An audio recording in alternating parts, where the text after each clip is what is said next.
નમસ્કાર, હું એડવોકેટ ઇમ્તિયાઝ બોલોચ. હું આજે આપની સમક્ષ એક ખૂબ જ મહત્વપૂર્ણ માહિતી લઈને આવ્યો છું. આપ જાણો જ છો કે સરકારશ્રી દ્વારા વિવિધ યોજનાઓ દ્વારા કલ્યાણકારી કામો જનતા માટે થતા રહે છે, પરંતુ કેટલાક અસંગઠિત ક્ષેત્રના કામદારો એવા હતા જેનો ડેટાબેઝ સરકારશ્રીને એક જ જગ્યાએ એકત્ર કરવા માટે એવું કોઈ પ્લેટફોર્મ નહોતું, અને એની સમસ્યા નિવારણ માટે સરકારશ્રી દ્વારા હવે ઈ શ્રમ કાર્ડ ઇસ્યુ કરવામાં આવે છે. તો ઈ શ્રમ કાર્ડ શું છે, એના ફાયદા શું છે અને કોણ કોણ ઈ શ્રમ કાર્ડ કઢાવી શકે છે, એની બધી માહિતી હું આ વિડીયો દ્વારા આપણી સમક્ષ પહોંચાડીશ. તો સૌથી પહેલાં તો ઈ શ્રમ કાર્ડ શું છે એ હું તમને કહી દઉં. ભારત સરકાર દ્વારા અસંગઠિત ક્ષેત્રના અસંગઠિત કામદારોની માહિતી એકત્રિત કરવા માટે અત્યાર સુધી કોઈ પ્લેટફોર્મ અને ડેટાબેઝ એક જ જગ્યાએ એકત્રિત થાય એવી કોઈ પોર્ટલ નહોતું, અને પણ એની સમસ્યા નિવારણ માટે સરકારશ્રી દ્વારા ઈ શ્રમ કાર્ડ ઇસ્યુ કરવામાં આવેલા છે. અને ઈ શ્રમ કાર્ડ કોના માટે છે તો એ તમને કહું કે બાંધકામ કામદારો, સ્થળાંતર કામદારો, પ્લેટફોર્મ કલાકારો, શહેરી વિક્રેતાઓ, ઘરેલું કામદારો, કૃષિ કામદારો અને અસંગઠિત કામદારો, સંગઠિત કામદારો, આવા લોકો કે જેઓ કોઈ પણ યોજનાનો લાભ મેળવી શકતા નથી. જે વ્યક્તિ છે તે આ યોજના દ્વારા સરકારશ્રીની અલગ અલગ યોજનાઓના લાભ લેશે, અને સરકાર જરૂરિયાતના સમયે આવા જે મજૂર વર્ગ છે અથવા ગરીબ વર્ગ છે એમને સહાય પૂરી પાડશે, અને એમને જો સ્કિલ ડેવલપ માટે જો કોઈ તાલીમની જરૂર છે તો એ પણ સરકારશ્રી આપે છે. આ બધું ફક્ત જે એને જ મળી શકશે જે ઈ શ્રમ કાર્ડ ધરાવતા હોય, કારણ કે એના દ્વારા જ સરકાર હવે ડેટાબેઝ સરકાર પાસે એકત્રિત થશે. સૌથી મહત્વની અને અગત્યની વાત એ છે કે ઈ શ્રમ કાર્ડના ફાયદા શું છે. તો એનો સૌથી મોટો ફાયદો તો એ છે કે જો કદાચ કોઈ કામદાર વ્યક્તિ અથવા જે મજૂર વર્ગ, ગરીબ વર્ગ છે એનું આકસ્મિક અવસાન થઈ જાય અને એવા કિસ્સામાં એનો પરિવાર નોંધારો બની જાય છે, બાળકો રખડી પડે છે, એવું ના થાય એના માટે ઈ શ્રમ કાર્ડમાં મૃત્યુ અથવા જો કાયમી અપંગતા થઈ જાય, કોઈને હાથ પગમાં કે કોઈ એવી ઈજા થઈ જાય કે જે શરીર ઉપર જેના લીધે કાયમી અપંગતા આવી જાય, તો એવા કિસ્સામાં સરકાર 2 લાખની સહાય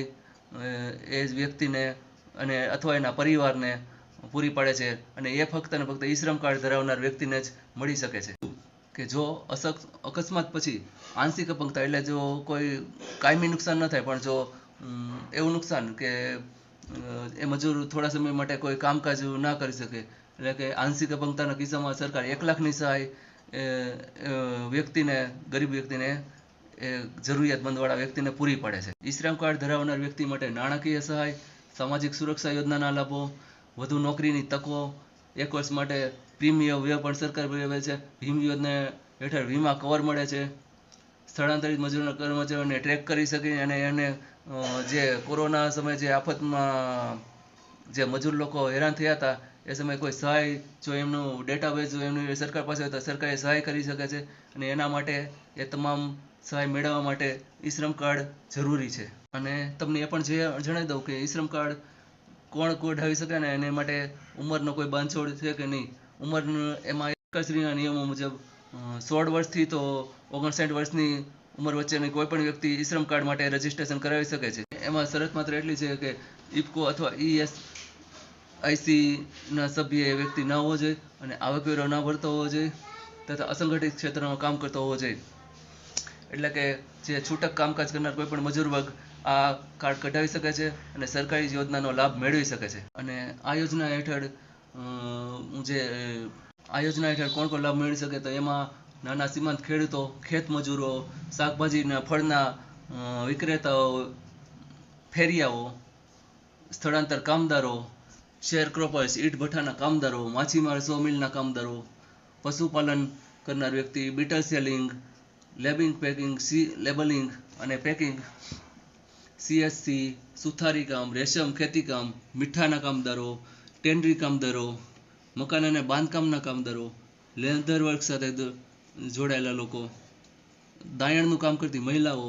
ઘરેલું કામદારો, વાણંદનું કામ કરતા યુવાનો, અખબારના ફેરિયાઓ, રિક્ષા ચાલકો,